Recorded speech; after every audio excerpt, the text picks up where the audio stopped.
Vegetable roll আপনাদের সাথে share করব খুব ঝটপট। এখানে 3টা ডিম নিয়েছি, তার মধ্যে লবণ দিয়ে দিলাম, চিনি দিয়ে দিলাম 1 টেবিল চামচ, পানি দিয়ে দিলাম প্রায় 3 কাপের মতন।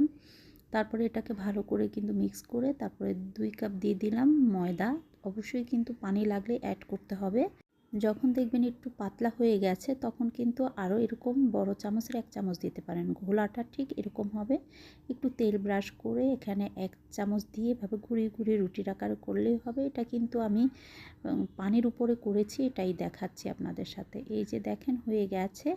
আসলে এই রেসিপিগুলো যদি ভালো লেগে থাকে আমার পেজটা ফলো করতে ভুলবেন না কিন্তু।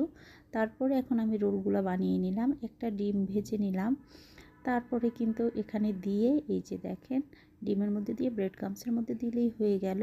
আমি অনেকগুলা বানিয়ে কিন্তু ফ্রোজেন করব, কিছু আমি ফ্রোজেন করব। এই যে দেখেন অনেকগুলো বানিয়েছি আর কিছু ভেজে আপনাদের সাথে শেয়ার করব।